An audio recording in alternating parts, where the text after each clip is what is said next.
నమస్తే అండి శర్మ గారు. శ్రీమాత్రే. గురుగారు, మార్గశిర మాసంలో ఉన్నాం మనం ఇప్పుడు. అవును. ముఖ్యంగా మార్గశిర మాసం యొక్క విశిష్టత ఏంటో తెలియజేస్తారా? తప్పకుండా అండి. మార్గశిర మాసము చాలా అద్భుతమైనటువంటి మాసము.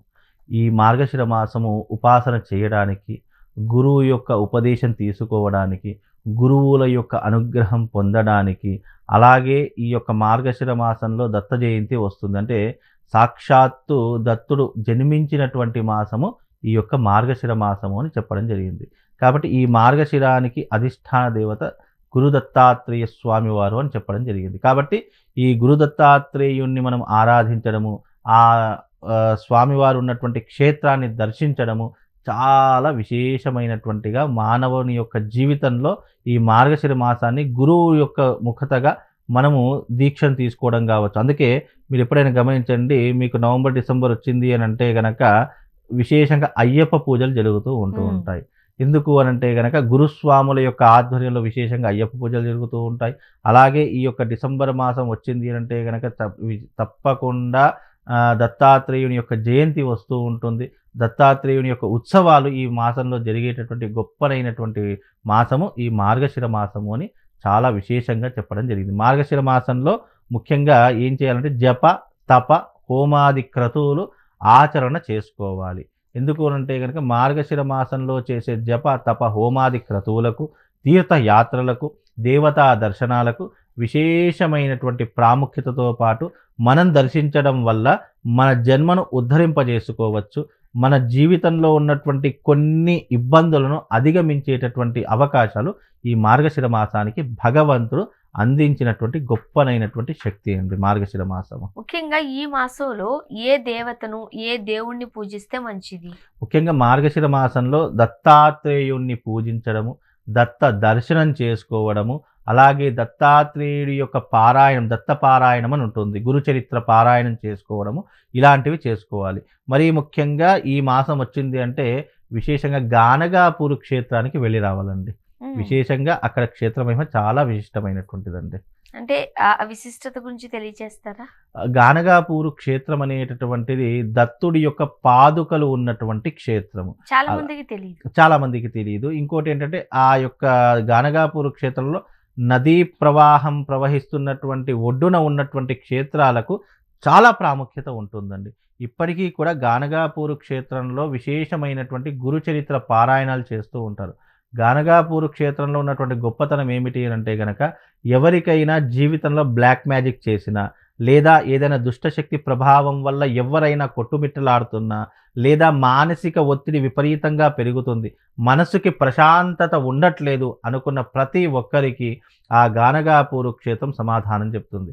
అక్కడికి ఒక్కసారి దర్శనానికి వెళ్ళి ఆ క్షేత్రంలో ఒక్కసారి అడుగు పెట్టాము అని అనుకోండి, మనకున్నటువంటి నెగిటివిటీ అంతా వెళ్ళిపోతుంది.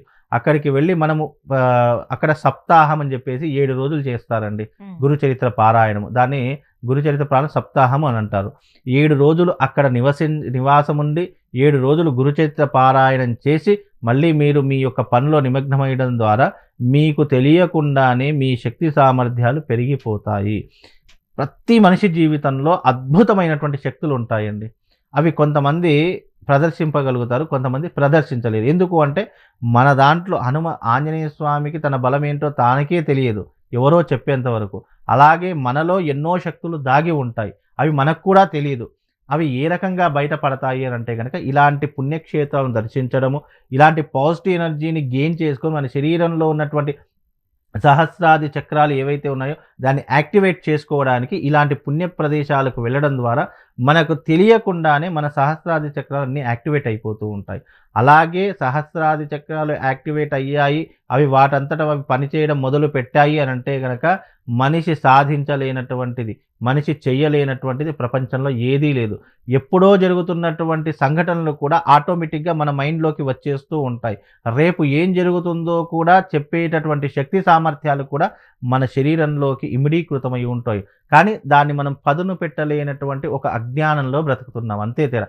ఇప్పుడు నిత్యము పూజించేవాడికి, నిత్యము అర్చించేటటువంటి వాడికి, నిత్యం పాజిటివ్ ఎనర్జీలో ఉండేటటువంటి వాడికి ఎందుకు ఈ రకమైనటువంటి శక్తి, సాధారణమైనటువంటి మనిషికి ఎందుకు ఆ శక్తి లేదు అని అంటే అందుకే చెప్తున్నాను, ఎప్పుడైతే ఒక పాజిటివ్ ఎనర్జీలో మన శరీరం నిరంతరము కూడా శ్రమించడం మొదలు పెడుతుందో, నిరంతరము ఆ పరిసర ప్రాంతాల్లో ఉండడం మొదలు పెడుతుందో, అప్పుడు తెలియకుండానే మనకు పాజిటివ్ ఎనర్జీ అనేటటువంటిది గెయిన్ అయ్యి మన సహస్రార చక్రాలు యాక్టివేట్ అవుతాయి. అవి ఒక్కసారి యాక్టివేట్ అయ్యాయి అంటే మనము ఆలోచనా శక్తి ఎంత విపరీతంగా ఉంటుందంటే, మనల్ని కనిపెట్టడము, మన ఆలోచనల్ని పసిగట్టడం ఎవరి తరం కూడా కాదు.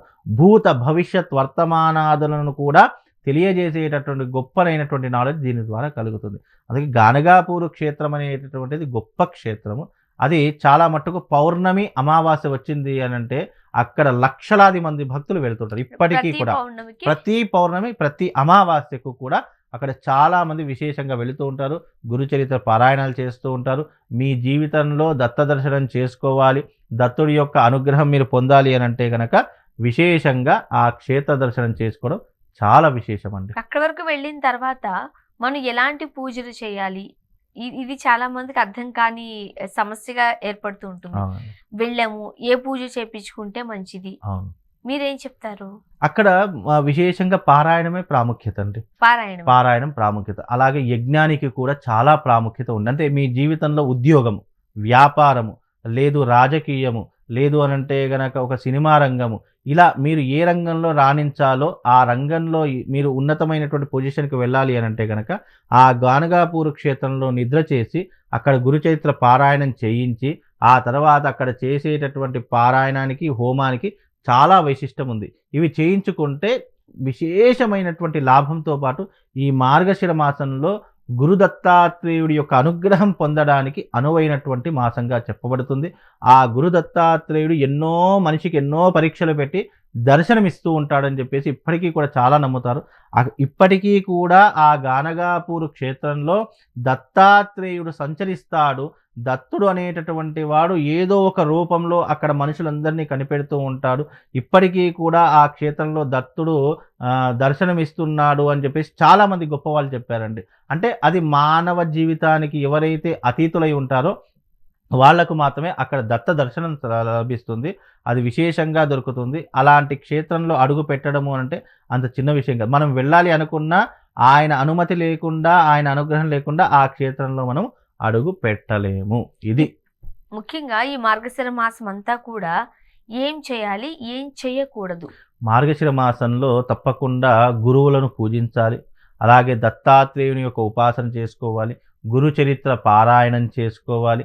అలాగే ఈ మార్గశిర మాసంలో జపాలు, అంటే తమ జాతక ప్రకారం జపాలు కావచ్చు, హోమాలు కావచ్చు, యజ్ఞ యాగాదులు కావచ్చు, లేదు అని అంటే కనుక దైవిక పరమైనటువంటి కార్యక్రమాలు చేసుకోవడానికి ఈ మాసం చాలా విశేషమైనటువంటి మాసంగా చెప్పడం జరిగింది.